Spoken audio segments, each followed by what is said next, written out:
Hi, I'm Irene. I'm part of the lead team here at Aquatots, and I'd like to follow Brooke and Alina's little exercises that we've been giving you over the past couple of weeks while we're waiting to get back into the water. So my focus today though is going to be on breath control, because that can decrease while we're out of the water. As you know, as we're walking around, we breathe in whenever we want.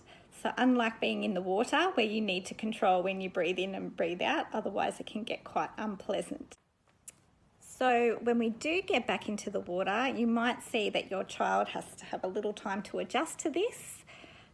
I know my oldest daughter definitely did. She took a couple of weeks out from swimming because of injury, and she dived right back in and started to do her freestyle, and then the head came up and she started doggy paddling, and I thought, oh my goodness, she's forgotten everything about swimming. But it was just because she needed to breathe in way earlier than when she was ready in her stroke.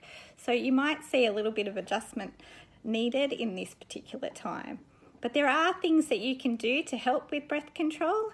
I'm a crafty person, so I've decided to show you a couple of little crafted things that you can do at home that helps with breath control.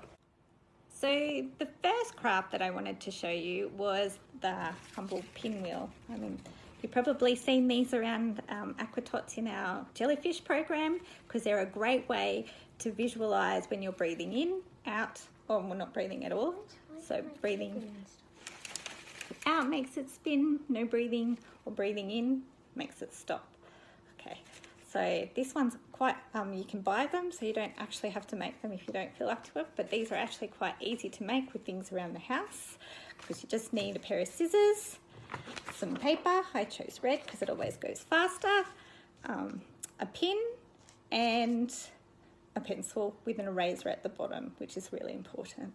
So all of these things that you can get when you go supermarket shopping, get those essentials. So first, make your paper into a square by folding it in half and cutting it, and then fold the other way so that you have a cross. And then from your point to the middle, you can mark it just a little fold, and then we're going to reach up to those other marks with the point so that you have a marker to where to cut.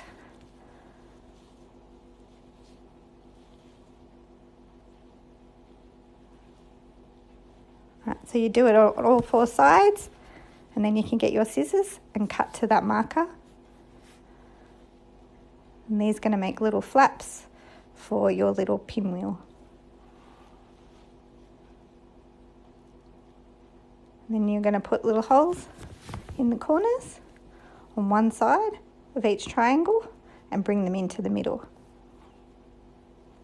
Then turn it over and pop the pin through the eraser, not all the way through because you've got to make it safe. And there is your pinwheel.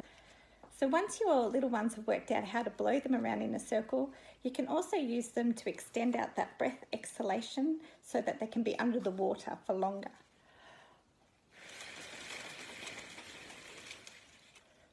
And see how long they can blow it around for. So that's our pinwheel. So our next craft is not as pretty as the pinwheel, and it's designed for older kids. So with this craft, the idea is to blow through the straw and make sure that you keep the foamy little bit above the line, but still inside the cone. Okay, I'll have a go.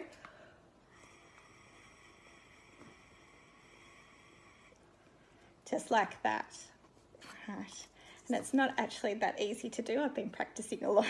Right.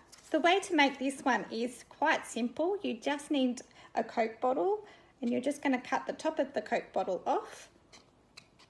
You're just going to pop a little hole into the lid and then put the straw through it with the bendy bit at the bottom. Then you're just going to cut out a little bit of foam, try and kind of get it into a ball, but it's not too worrying if it's not, because that kind of makes it harder. All right, and pop a little line, and then you've got your game all ready to go.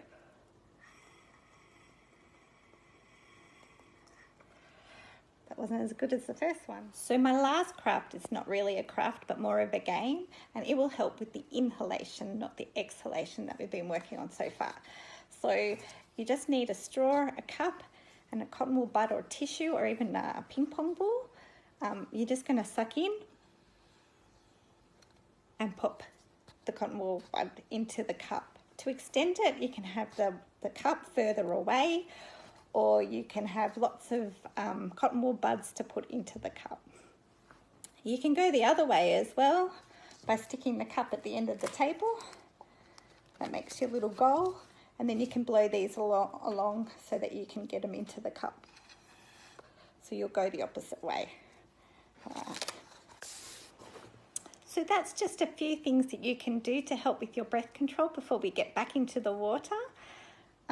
Before I go though, I want to say that I miss you all and I can't wait to see you back at the pool. Thanks very much. Bye.